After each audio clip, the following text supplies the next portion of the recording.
Que celui qui a des oreilles écoute ce que l'Esprit dit aux églises. Celui qui vaincra n'aura pas à souffrir la seconde mort. Présentation de Smyrne. Cette parole est une promesse de Jésus adressée à l'église de Smyrne.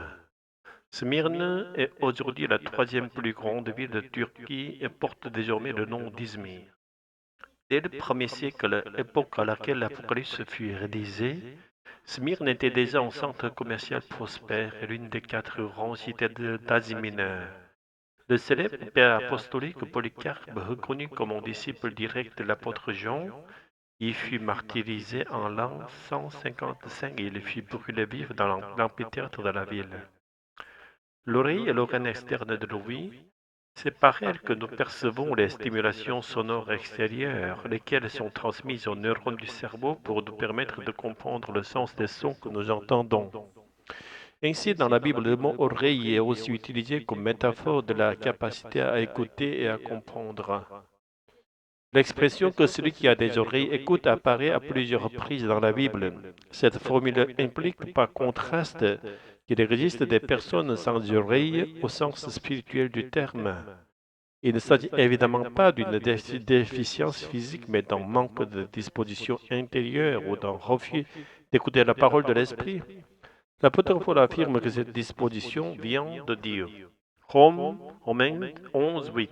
Comme il est écrit, Dieu leur a donné un esprit d'assouplissement, des yeux pour ne point voir et des oreilles pour ne point entendre jusqu'à ce jour. Autrement dit, si Dieu ne nous donne pas les oreilles pour entendre la parole de l'Esprit, nul ne peut avoir cette volonté ou cette ouverture du cœur. Il existe de nombreuses discussions autour de cette question touchant au libre arbitre, à la grâce prévenante ou à la grâce commune. Les théologiens approfondissent les doctrines selon les traditions auxquelles ils appartiennent, parfois avec un gel partisan célèbre, à défendre leur camp contre ce qui semble le contredire. Il convient de discerner s'il s'agit vraiment d'un gel pour la vérité divine ou simplement d'un effort pour justifier leur position ecclésiastique. Beaucoup de querelles religieuses ne naissent pas de la quête de la vérité, mais de ce zèle partisan.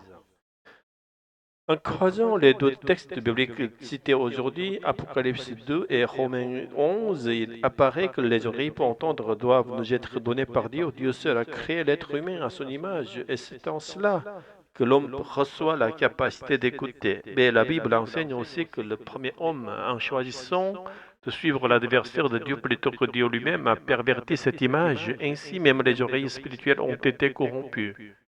Or, même Satan, l'adversaire, demeure une créature spirituelle sous la souveraineté de Dieu. C'est pourquoi l'affirmation de Paul dans Romains 11, 8 est possible. Dieu reste souverain même sur les réalités spirituelles les plus ténébreuses. La Bible nous met toutefois en garde contre la tentation de rendre Dieu responsable du péché. La faute incombe à l'homme lui-même, mais à culpa. C'est moi qui suis fautif, mon Dieu. Dieu, en créant l'homme à son image, semble lui avoir aussi donné un attribut divin, la liberté. Mais selon le diagnostic biblique, l'homme a mal usé de cette liberté, en perdant ainsi la liberté véritable pour devenir esclave de la volonté du péché. C'est le Christ qui a restauré cette liberté. Et pour nous permettre d'en faire bon usage, l'Esprit Saint nous a été envoyé. Si nous recevons l'Esprit et suivons sa direction, notre liberté sera préservée pour l'éternité et nous deviendrons des êtres véritablement capables d'aimer Dieu librement et de lui faire plaisir en toute vérité.